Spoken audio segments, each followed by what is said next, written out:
Okay, so today guys, we're going to be reassembling a M1 Max Studio.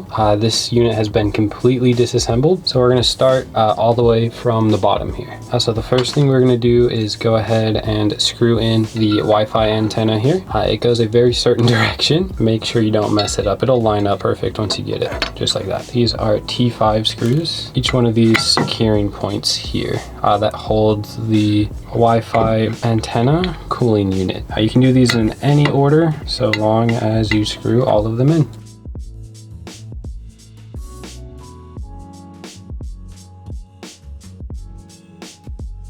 Cooling fan assembly to the heatsink here. It'll only line up correctly one way. If you put it the other way, it will not line up correctly. These are going to be T10 Torx head 10 screws. This is a fully assembled. I would recommend putting new thermal paste and pads on if you're going to be reusing this unit, but we're going to go ahead and leave this as is because we have other plans for this unit once it's fully back together. And we're going to move back to the bottom case sitting on here. You could kind of put it wherever, but the first thing we're going to do is install our power button in this corner here, as you can see, just like that. Start the other two bottom T3 screws before we screw that top one in all the way, just to make sure everything lines up correctly. And now we've got a power button again, as you can see. The very first thing we're going to do now that we have the power button in, it's easiest to do this first, by the way. It's kind of a pain to get that power button back in once everything is, connected and in there. The long Wi-Fi antenna, there is two separate ones. Make sure you grab the long one. And this unit goes right here just like this. It's going to clip into these hooks. These hooks here and here.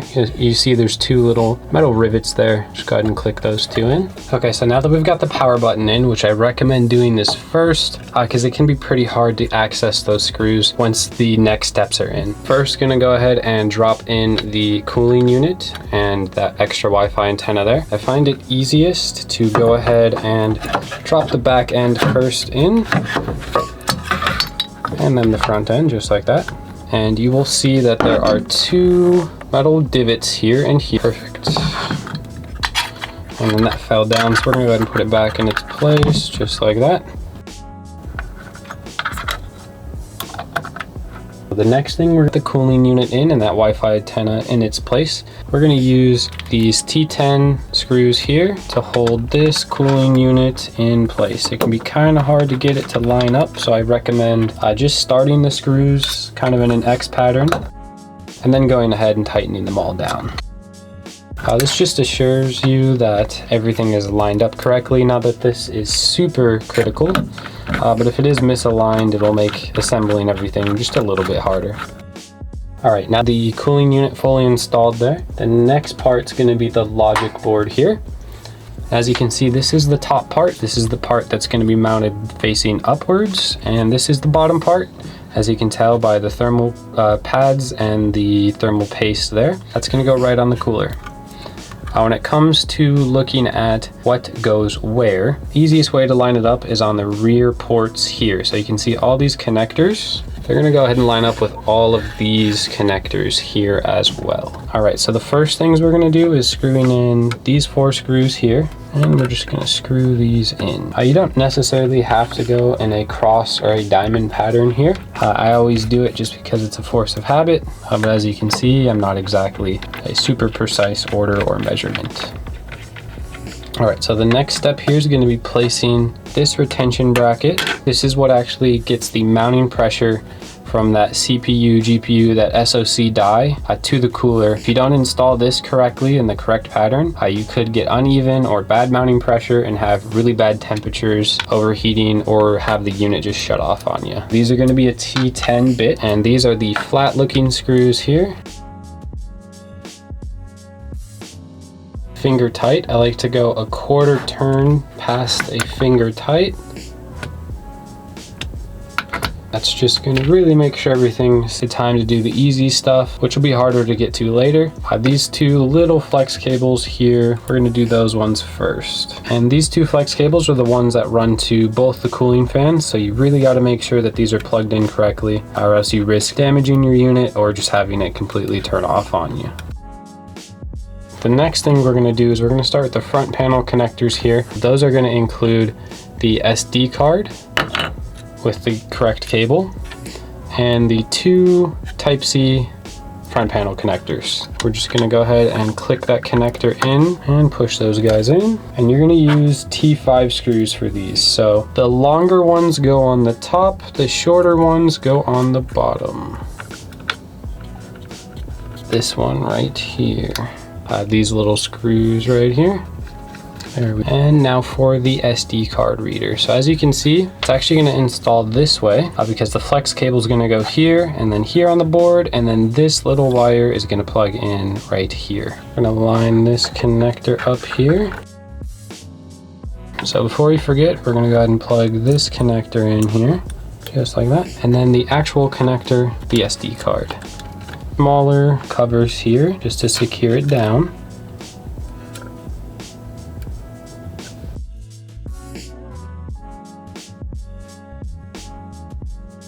All right, so that's that done there. While we're here, we're just gonna go ahead and plug in this wire here. This runs to the power supply. And we're just gonna leave that kind of floating around for now. Forgot about the Batman connector, I like to call it here.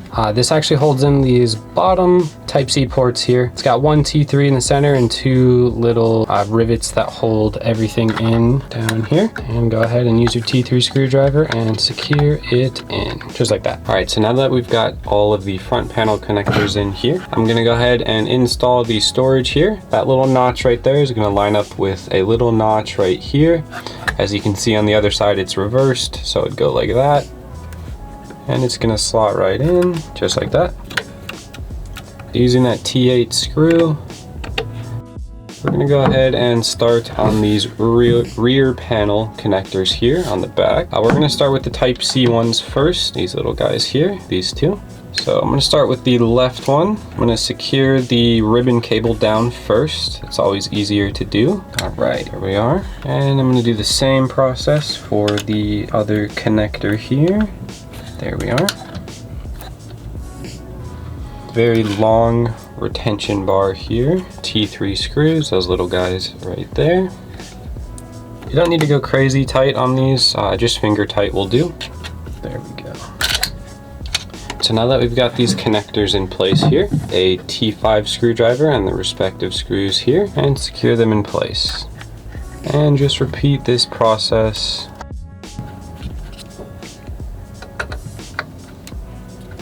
Go ahead and put in our power plug here. This cable is what runs to the power supply, which we're going to install in a minute. And this is going to install only one way. I make sure the two nubs little here, these two little half circles, are on the bottom, as you can see here. All right, and before we install anything else here, we're going to go ahead and put in the two USB ports, an HDMI and a headphone jack. Plug in the ribbon cables first before we do anything else here. There we go. We're gonna have to uninstall this little standoff here. It's in the way for now. That's gonna be a T6. Install this screw, we'll put that standoff back in place. Perfect. Then we're gonna switch back to our T3 screwdriver and install the retention bracket for these cables here. And back to our T5. These are quite long screws. One more thing on this side, there is a little ribbon cable. Let's see if we can get it on camera. This little guy right here has to go into that slot. So we're gonna do that before we go any further, just so we don't forget. This is the power button. So the unit will not power on if you do not have this plugged in. And close that retention bar and we're good to go. But the T6 head version, one that is installed over here on this Type-C port in order to secure it to the case and then secure the Ethernet jack. And we're gonna move on to the top one here. On those Type-C ports, we're just gonna slot in our Ethernet jack here and use those very long T5 screws, same as the other side here on this power plug adapter. So the first thing you're gonna wanna do is install our flex cable here. As long as it's oriented in this L shape here, you're good to go. I like to start with the bottom on this one because it is hard to install. Now the ribbon cable's installed. This is the hard part here. So you're gonna have to line this bracket up with both of these. Let's start with the top one.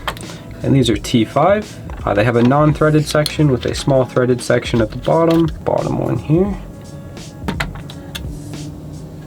Drop this securing bracket in. And this is gonna be T3 screws again. So this is going to be the last bracket we have here. If you have any more remaining brackets or T3s, you must have missed one. Go back in the video, make sure you find the one you're looking for. All right. Okay, so just a few more things before we wrap it up here. We're going to go ahead and install the speaker. It's going to go right over those two standoffs. The hardest thing is to get this little cable plugged in before any of that. It'll line up over that CMOS battery. And use a T5 screwdriver. You don't need to go too tight on the speaker or else you could damage it, but as long as it's secure in there and doesn't rattle around, you'll be okay. The Wi-Fi speakers and antennas to plug in here. So I'm gonna start with the ones we already have ran. This first one here is gonna plug in. Second Wi-Fi antenna installed. We're gonna go ahead and take our last one here. It's gonna go just like that. And we're gonna clip it in that center and final one. There we are, all right. Okay, so now we're gonna go around the board, or sorry, around the unit using our T5 screwdriver, securing these Wi-Fi brackets into place. And now we have this sort of securing plate. This is what holds the power supply and kind of the whole unit together. This way, yes. All right, so we'll click into place just like that. All right, so we're gonna start with these 8 screws around the sides here. So these are all gonna be T6 screws. There is going to be one shorter screw, one shorter T6. That little guy goes on the back here. It's shorter to make sure it doesn't contact. All right, so before we install the power supply here, we do have to install this connector bracket here. The two round sides, these two little copper divots, that's the top side. As you can see, they do not thread all the way through, and this threads all the way through. So these are going to be T10s again here. So we're just going to slot it in place and screw it in. I'm going to start both of these before I get them all the way screwed in, just to make sure I don't have any issues. Perfect. So as long as those make good contact, you can tighten them down just a little bit extra just to make sure you have good contact and your unit doesn't have any power issues. The next thing we're gonna have to do here is plug in all of these connectors. So I like to start with the back here, wall power connector here. Perfect. And we're gonna plug in this cable right here. This is the sense pins. There we are, and drop it into place. There it is. We're gonna take these T10s, they have the little washers on them, and screw in the power supply up here. Then we're going to use these other T10s and just hold the power supply in place with these. And finally, all we have left is the bottom case here. So you can see how it's going to orient based on the Kensington lock hole on the bottom case here, as long as this little bracket inside the actual chassis there. And then we're going to take a T10 screwdriver again. I do like to go in a cross pattern just to make sure everything lines up correctly. And yeah, if you have any questions, comments, or concerns, leave them down in the comments below. Like, comment, subscribe, and if you need any of the tools shown in the video, have any tech you need repaired, whether it be MacBooks, Mac Studios, iMac phones, we do accept mail-in repair from all over the country, so give us a call or check in online. But that's how you fully assemble a completely disassembled M1 Max Mac Studio. Thank you guys for watching. See you next time.